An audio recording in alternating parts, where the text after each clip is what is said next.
UPA 1 UPA 2 का कार्यकाल 2004 से 14 का 7,484 दंगे हुए थे, जिसमें 1,115 लोगों ने अपने प्राणों से हाथ धोया था। तो मुझे बताएं कि हिंसक कांग्रेस है, यूपीए 1 यूपीए 2 है या हिंदू समाज है? तो अगर कोई हिंसक है तो आपकी कांग्रेस है, आपका इंडी अलायंस है, यूपीए 1 यूपीए 2 का कार्यकाल है। एक पूरी की पूरी ट्रेन लाहौर से काट कर भेजी गई थी अमृतसर में, और जब वो रुकी, ये बात करते मेरे रोंगटे खड़ा होना शुरू हो गए। जब वो ट्रेन रुकी और उसको देखा उसने, टीटी ने, ट्रेन रुकी, इसमें से कोई उतरा नहीं, तो क्यों नहीं उतरा इसमें से? जब वो उसके अंदर झांक के देखता है तो क्या देखता है उसके अंदर? वो देखता है कि माताओं के स्तन काट दिए गए हैं और बच्चे उन स्तनों से दूध पीने की कोशिश कर रहे हैं, फिर भी हिंदू हिंसक है। फवाद हुसैन चौधरी अपने ट्विटर अकाउंट पर, अपने व्हाट्सएप पर कहता है राहुल गांधी को प्रधानमंत्री बनाओ। तो मैं पूछना चाहता हूं अपनी इस जनता से, बताएं कि पाकिस्तान क्या कभी हिंदुस्तान का भला चाह सकता है? अगर पाकिस्तान डेलिबरेटली बोलता है कि राहुल गांधी को आप आगे करें, इसका मतलब क्या है? कितना बड़ा षड्यंत्र है। पाकिस्तान को भी पता है कि हिंदुस्तान का नुकसान कौन कर सकता है, इसीलिए पाकिस्तान ये स्ट्रेटजी, पर मुझे समझ नहीं आती कुछ लोग इसको क्यों नहीं समझते हैं। नमस्कार, एक बार फिर आप सभी का स्वागत है। जम्मू कश्मीर के संदर्भ की अगर बात करें तो हम सब भली भांति जानते हैं कि यहाँ पर लोकसभा के चुनाव पूरी तरह सफलतापूर्ण संपन्न हुए हैं, लेकिन कुछ चुनौतियां भी अब सबके सामने आ रही हैं। जिस प्रकार लगातार पिछले कुछ समय से आतंकी हमले भी देखे गए, लेकिन उनसे निपटने के लिए हमारी सुरक्षा एजेंसीज पूरी तरह चाक चौबंद है। और इसके बाद ये प्रश्न उठ रहा है कि क्या जम्मू कश्मीर में असेंबली इलेक्शन हो पाएंगे, क्या ये स्टेटहुड वापस मिल पाएगा? इन सब मुद्दों पर और उसके अलावा इस वक्त जो बड़ी बहस लोकसभा में चल रही है, राहुल गांधी के बयान को लेकर जो एक बवाल पूरे भारतवर्ष में चल रहा है, इन सब मुद्दों पर बात करने के लिए हमारे साथ जुड़ चुके हैं श्री अभिजीत जसरोटिया जी, भारतीय जनता पार्टी के वरिष्ठ नेता और पार्टी के प्रवक्ता। आपका स्वागत है। नमस्कार। अभिजीत जी, शुरुआत में सबसे पहले जो ज्वलंत मुद्दा चल रहा है इस वक्त, राहुल गांधी के बयान को लेकर एक बवाल पूरे भारत और जम्मू कश्मीर में छिड़ा हुआ है, क्या कहेंगे?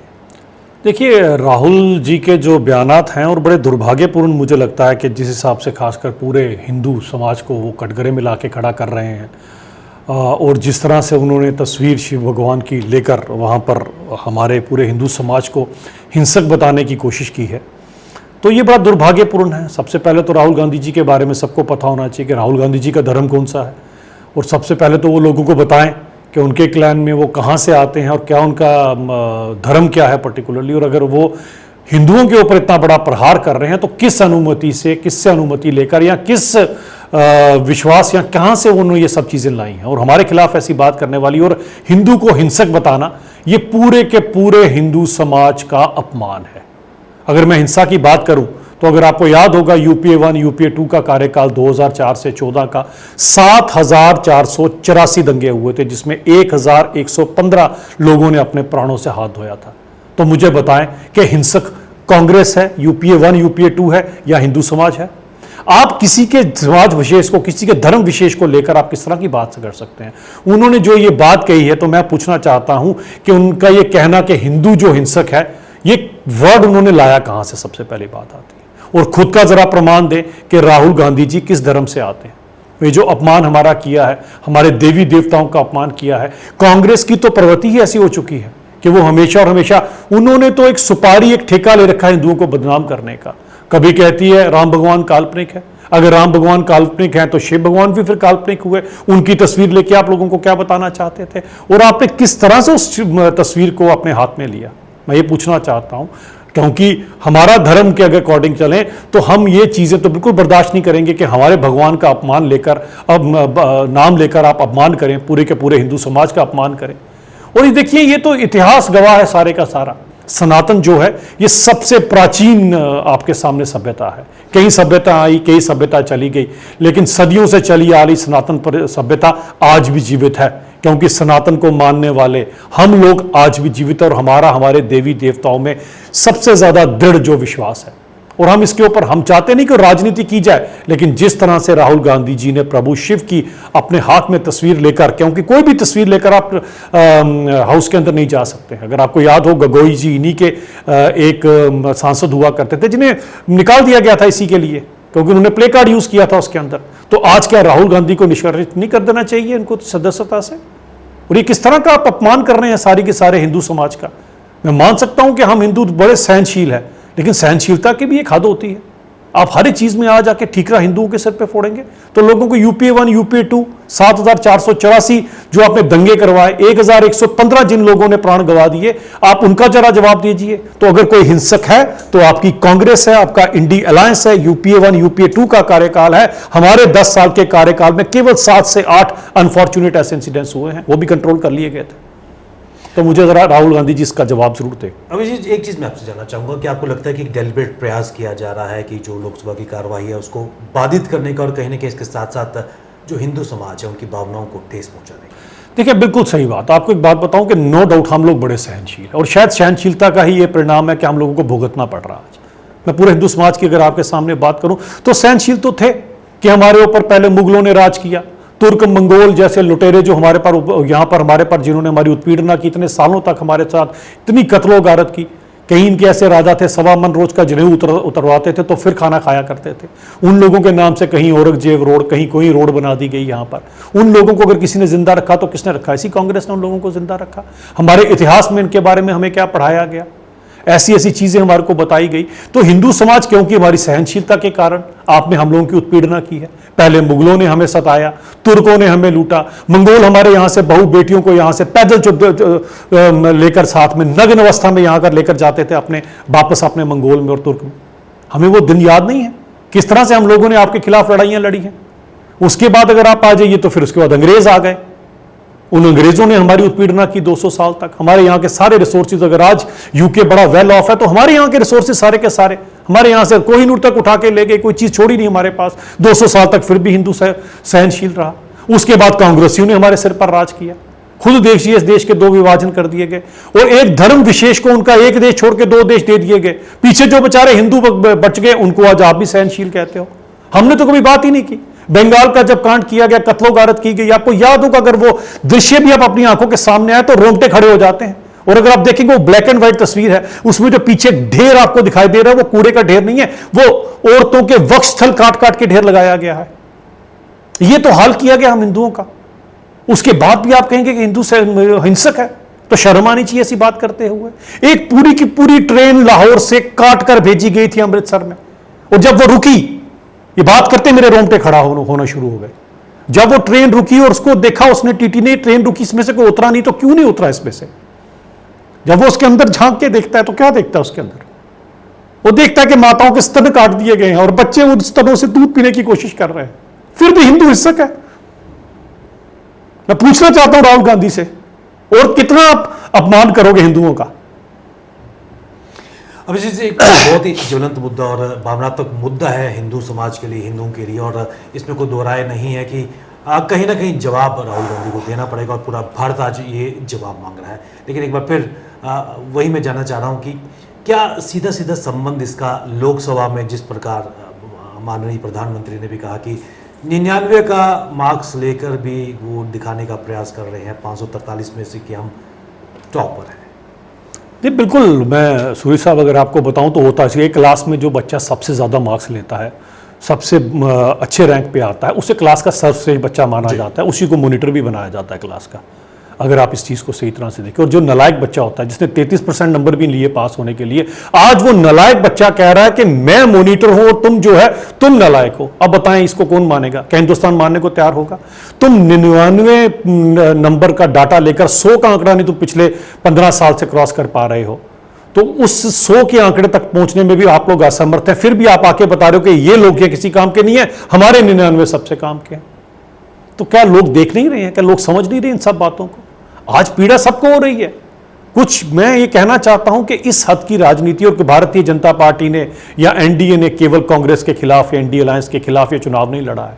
हमारे खिलाफ पूरी की पूरी एजेंसियां, इंटरनेशनल एजेंसीज जो भारत का बढ़ता हुआ कद देखकर चरमरा गई थी, जिनका सिस्टम सारे का सारा बौखला गए थे जो लोग, उन सब ने यूज ये किया है। इजराइल से आर्टिफिशियल इंटेलिजेंस, वो चैट जीपीटी की पेरेंट कंपनी ने यहां तक यूज किया सब कुछ।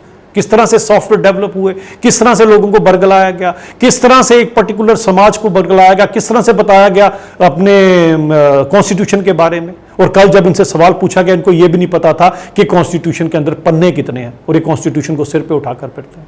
और उसी कॉन्स्टिट्यूशन को बनाने वाले बी आर अम्बेडकर जी को हराने के लिए नेहरू जी ने एड़ी चोटी का जोर लगाया था। 74,000 से ज्यादा वोट तो उनके इनवैलिड कर दिए गए थे कि अगर ये जीत गए, एक दलित जीत गया तो ऐसा ना हो कि ये प्रधानमंत्री बन जाए, वरना BR अम्बेडकर पूरी तरह से उस समय सक्षम थे प्रधानमंत्री बनने के। षड्यंत्र तो आप डे 1 से लगाते आए और उसी दलित समाज को आपने बरगलाकर, आपकी चैट GPT की एप्लीकेशन ने बरगलाकर, कुछ लोगों को बरगलाकर आपने ये 99 सीटें हासिल की जो अगली बार आपको नहीं मिलेंगी। सबसे महत्वपूर्ण बात अंतर्राष्ट्रीय एजेंसीज का आपने जिक्र किया, सोरोस का एक नाम उभर के आ रहा है कि फंडिंग और किस तरह कांग्रेस को सपोर्ट किया जा रहा है और कहीं ना कहीं तरह अंतर्राष्ट्रीय मंच से भी जो भारत में जो घटनाक्रम या परिस्थितियां हैं उनको कहीं ना कहीं अपने फेवर में लाने का प्रयास किया जा रहा है, क्या कहेंगे? देखिए, ये तो बिल्कुल सही बात है। आप खुद सोचिए, अंतर्राष्ट्रीय एजेंसी तो हैं जिन्होंने पूरी की पूरी मदद की, पाकिस्तान इनकी मदद के लिए खड़ा था। फवाद हुसैन चौधरी जिसने बयान दिए थे जब हमारा पुलवामा वाला अटैक हुआ था, उसने कहा था बदला ले लिया हिंदुस्तान में, हमने इनके फौजियों को उड़ा दिया, ये फवाद हुसैन चौधरी के बयान है। वही फवाद हुसैन चौधरी अपने ट्विटर अकाउंट पर, अपने व्हाट्सएप पर कहता है राहुल गांधी को प्रधानमंत्री बनाओ। तो मैं पूछना चाहता हूं अपनी इस जनता से, बताएं कि पाकिस्तान क्या कभी हिंदुस्तान का भला चाह सकता है? अगर पाकिस्तान डेलिबरेटली बोलता है कि राहुल गांधी को आप आगे करें, इसका मतलब क्या है? कितना बड़ा षड्यंत्र है। पाकिस्तान को भी पता है कि हिंदुस्तान का नुकसान कौन कर सकता है, इसीलिए पाकिस्तान ये स्ट्रेटेजी, पर मुझे समझ नहीं आती कुछ लोग इसको क्यों नहीं समझते हैं। ये समझने की जरूरत है। राहुल गांधी ने 4 बयान अगर आज दे दिए, वहां आकर हर एक चीज को बदनाम करने की कोशिश कर दी, तो राहुल गांधी से पूछे ना, जब आपका UPA 1 UPA 2 का कार्यकाल था तो देश की इकोनॉमी कहां थी? देश कौन से नंबर पर था? देश कहां पर था? देश में गरीबों की क्या हालत थी? देश में क्या हर घर में नल और हर घर में जल था? इनसे जरा पूछे थे सारे सवाल। अगर 25 करोड़ लोग गरीबी रेखा से उठकर ऊपर आ गए पिछले 10 सालों में, तो आपने इतने साल क्या किया इस देश के अंदर? इतने सारे सवाल हैं जो राहुल गांधी से पूछना बनते हैं, लेकिन राहुल गांधी जी ने बरगलाने में आज कोई कसर नहीं छोड़ी। हर 2 मिनट बाद कॉन्स्टिट्यूशन को हाथ में पढ़ लेते, और मैं अभी भी दावे के साथ कहता हूं शायद अनुराग जी के बयान के बाद हो सकता है उनको पता लग गया हो, लेकिन उनको आज भी नहीं पता होगा कि हमारे कॉन्स्टिट्यूशन के अंदर कितने पन्ने हैं। ये तो दुख है। अभी जी एक महत्वपूर्ण चीज़ जम्मू कश्मीर के संदर्भ में मैं आपसे जानना चाहूँगा। लोकसभा के इलेक्शन सफलतापूर्व हुए शांतिपूर्ण तरीके से, और इलेक्शन कमीशन ऑफ इंडिया बधाई के पात्र है, लेकिन उसके बाद जो घटनाक्रम जम्मू कश्मीर में हुआ, लगातार आतंकी हमले, किस नज़र से इसको देखा? देखिए, मैं एक चीज़ कहना चाहता हूँ सूरी साहब, आप एक चीज़ को समझिए कि इस पूरी दुनिया के अंदर कोई भी देश 101% टेररिज्म फ्री है ऐसा आप क्लेम ही नहीं कर सकते। अगर न्यूयॉर्क के ट्विन टावर्स के अंदर कोई जो इतना बड़ा डेवलप्ड मुल्क अपने आप को कहता है और जिसके पेंटागन से उनकी पूरी सुरक्षा चलती है, उनके ट्विन टावर्स के अंदर अगर कोई विमान लेके घुस सकता है, तो हिंदुस्तान तो बड़ी दूर है उन सब चीज़ों। लेकिन फिर भी मैं सराहना करना चाहता हूँ अपनी सिक्योरिटी फोर्सेस की, आर्मी की, बेल्ट फोर्सेस की, और अपनी पुलिस, J&K पुलिस की भी, जिनके लोग अपने प्राणों की आहुति देकर भी हमें बचाते हैं। लेकिन जो इक्का दुक्का इंसिडेंस होता है, अनफॉर्चुनेट इंसिडेंस है, लेकिन क्या इसके अंदर दायित्व सबका नहीं बनता? लेकिन आप देख लीजिएगा, आप ट्विटर अकाउंट उठा के देख लीजिएगा, भले वो महबूबा मुफ्ती साहिबा हो, उमर साहब हो, या इवन राहुल गांधी जी को उठा के देख लीजिएगा, कभी भी इनके मुंह से फवाद हुसैन के देश पाकिस्तान का नाम नहीं आएगा। अब क्यों नहीं आएगा, ये तो फवाद हुसैन जानता होगा, या राहुल गांधी जानते होंगे, या इनके ट्विटर अकाउंट जानते होंगे। कभी ये पाकिस्तान का नाम ही नहीं लेते, ये सब के सब हमेशा पाकिस्तान को क्लीन चिट देने पे लगे रहते हैं। और हम सब जानते हैं ये सारे के सारे षड्यंत्र पाकिस्तान बुनता है। अब पिछले दिनों जो मेरे गांव के पास हीरानगर के अंदर जो अटैक हुआ है, उन दिनों भी अगर आप देखें तो कितना अनफॉर्चुनेट पार्ट रहा। इनके लीडर वहां पर पहुंच के, जब वहां पर एनकाउंटर चल रहा था, और यहां पर कमर पे हाथ रखकर देख रहे हैं, पता नहीं क्या देख रहे थे उस टेररिस्ट को, पता नहीं उससे शायद बात करना चाहते थे टेररिस्ट के साथ, या देखना चाहते थे उसने चूड़ियां पहनी है कि नहीं पहनी है। मुझे तो कांग्रेस की मेंटेलिटी तो ऐसी ही लगती है। और फिर हमारे सिक्योरिटी फोर्सेज ने उन्हें मार गिराया। हम तो कर रहे हैं पूरी तरह से, लेकिन करें क्या? इस सिस्टम के अंदर ऐसी काली भेड़ें, ऐसा सिस्टम खराब हो चुका है। लेकिन मैं आज भी कहना चाहता हूं कि हम सब लोगों को अवेयर होना पड़ेगा। हमें यह जानना पड़ेगा कि सिस्टम के अंदर कौन गलत है, कौन हमें बरगलाने की कोशिश कर रहा है। और अनफॉर्चुनेट फार्क देखिए विवेक साहब, मैं अगर आपको बताऊं कि इनके कांग्रेस के नेताओं ने एक प्रेस कॉन्फ्रेंस की कठुआ के अंदर, और वो भी देखिए हाइट देखिए, बड़े बड़े उनके वरिष्ठ और बड़े पुराने नेता हैं, उनके साथ पूरी टोली बैठी हुई थी। कहते हैं जरूरी नहीं है जो दाढ़ी वाले पार से आते हैं यही टेररिस्ट हो, यहां पर जो इंडस्ट्रियलिस्ट आ रहे हैं वो भी अपने साथ टेररिस्ट लेकर है। बताएं, एक इंडस्ट्रियलिस्ट मेरे कठुआ को आज आकर, अभी इंडस्ट्रियलाइजेशन से ही उम्मीद है सारी की सारी, क्योंकि बाकी तो कंडी का इलाका है, पानी मेरा सारा आपने पंजाब को बेच दिया, मेरे लोगों को आपने दरबदर कर दिया। मेरी कंडियों में जहां पर सोना उगलना था जमीनों ने, वहां पर सिर्फ पत्थर और मिट्टी रह गई पीछे। अब हमारा जो हक बनता था, जो पंजाब गवर्नमेंट के पास है, वो तो कांग्रेस ने कभी वापस मांगने की बात नहीं की। अब इंडस्ट्रियलाइजेशन के कारण कहीं मेरे कठुआ के लोगों को उम्मीद है कि उनको कम से कम नौकरी मिलेगी, सब कुछ मिलेगी, तो ये इंडस्ट्रियलिस्ट को कह रहे हैं कि आप टेररिस्ट लेकर आ रहे हो साथ में। अब जो इंसान अपनी पूरी जिंदगी की जमा पूंजी लेकर दूसरी जगह से आकर कश्मीर, जम्मू के अंदर, कश्मीर के अंदर या कठुआ के अंदर इन्वेस्ट करेगा, बताएं उसके लिए आपने पहले से एक दीवार बना के रखी है। तो कितने दुर्भाग्यपूर्ण बयान है। और इन लोगों ने, खासकर कांग्रेस वालों ने तो सुपारी ले रखी है मेरे कठुआ के लोगों का बेड़ा गर्क करने की। अब इसे चलते चलते क्या जम्मू कश्मीर में असेंबली इलेक्शंस हो पाएंगे, क्योंकि जिस तरह इलेक्शन कमीशन ऑफ इंडिया की तरफ से 2 नोटिफिकेशंस आई थी, खासकर सिंबल को लेकर, उसके साथ साथ समरी रिवीजन को लेकर, 8 तो इलेक्शंस की नज़र आ रही है, लेकिन क्या ग्राउंड रियलिटीज़ क्या कहेंगे, क्योंकि आप खुद ज़मीन से जुड़े हुए हैं। देखिए विवेक जी, ऐसा है कि मेरा ये मानना है कि जो भी ये जो जिसे हम कहते हैं संविधान की बात आती है या फिर चुनाव की बात आती है, और इसको मैं मानना कि ये जो डेमोक्रेसी का जो मंदिर है, डेमोक्रेसी के मंदिर की जो नींव होती है, वो हमेशा पंच सरपंच के चुनाव होते हैं। जो हमारे यहाँ पर आज का 1-2 बारी हुए होंगे, वो एक आई वॉच था। उन पंचों सरपंचों को भी कभी लगा कि हम पंच सरपंच बने, कोई एक आधी बारी गलती से उन्होंने चुनाव कराए हैं। वेतन के नाम पे उनको छलावा था, फंड्स के नाम में उनके अकाउंट में कभी पैसे आए हैं तो पुराने पंच सरपंच मुझे बता दें, कोई रुपया भी कभी उनको मिला। आज उनके खातों में लाखों करोड़ों रुपया भरा गया। तो पंच सरपंच, जिसे पंच सरपंच वो बने, यानी कि नींव पड़ी, उस नींव को डालने में एनसी ने साफ मना कर दिया, पीडीपी ने साफ मना कर दिया। ये दोनों पार्टी चाहती नहीं थी कि पंच सरपंच यहाँ बनाया जाए। उसके ऊपर दीवार खड़ी होती है बीडीसी डीडीसी की। बीडीसी से भी कुछ पार्टियों ने कन्नी काट ली। खैर, हमारे जम्मू कश्मीर के लोगों को तो पता भी नहीं था कि बीडीसी या डीडीसी नाम का भी कोई प्राणी एग्जिस्ट करता है इस दुनिया के अंदर। वो तो हमें आज पता लगा कि बीडीसी इतनी बड़ी चीज़ है और डीडीसी के पास इतने इख्तियारात होते हैं, इतनी पावर्स होती हैं। उसके ऊपर छत होना तय थी एमपी एमएलए की। एमपी की छत डल गई, एमएलए की भी बहुत जल्दी डल जाएगी इसके ऊपर। तो मुझे लगता है कि प्रॉपर ये जो जमहूरियत का मंदिर है, ये खड़ा जरूर होगा। और खासकर जम्मू कश्मीर के लोगों को मुझे लगता है जो तरक्की हमने पिछले खासकर 2019 के बाद वो हमने देखी है, मैं बड़ी गंभीरता के साथ कहना चाहता हूं कि आज तक हमने नहीं देखी। जम्मू पूरे हिंदुस्तान का एक अकेला प्रोविंस है जिसमें आईआईटी भी है, आईआईएम भी है और एम्स भी है। इसके अलावा सड़कों का नेटवर्क आपके सामने है, फ्लाईओवर्स का नेटवर्क आपके सामने है। अखनूर की सड़क, जिसे खूनी सड़क कहा जाता था, रोज एक हादसा होता था। पूछ लीजिए जिन प्राणों के जीव वहां से उस हादसों के कारण चले गए। आज आप खींच के 5 या 10 मिनट के अंदर, अगर आप यहाँ से शुरू होते हैं कैनाल रोड से, तो आप 10 मिनट के बाद आप नियर अबाउट अखनूर के पास आप 15 मिनट में पहुंच जाते हैं। तो ये तरक्की कहाँ से हुई है? ये सब कुछ आपके सामने है। लेकिन खैर, ये लोग बरगलाते हैं लोगों को और लोग कई बार इनके बहकावे में आ भी जाते हैं। इसमें कोई दो राय नहीं कि बदलाव जम्मू कश्मीर ने 5 अगस्त के बाद निश्चित तौर पर देखा है और उस बदलाव का फ़ायदा भी हम सबको मिला है। महत्वपूर्ण बात जिसका इंतज़ार जम्मू कश्मीर की आवाम कर रही है, असेंबली इलेक्शंस, उसके बाद या पंच सरपंच, उसके बाद लोकल बॉडीज़ के इलेक्शंस, ये सब पाइपलाइन में है। और किस प्रकार जमहूरियत यहाँ पर और भी बेहतर तरीके से पनपेगी, उसका आप इंतज़ार करेंगे। अभिजीत जी, आपने अपना समय निकाला, हमारे कार्यक्रम में आए, बहुत बहुत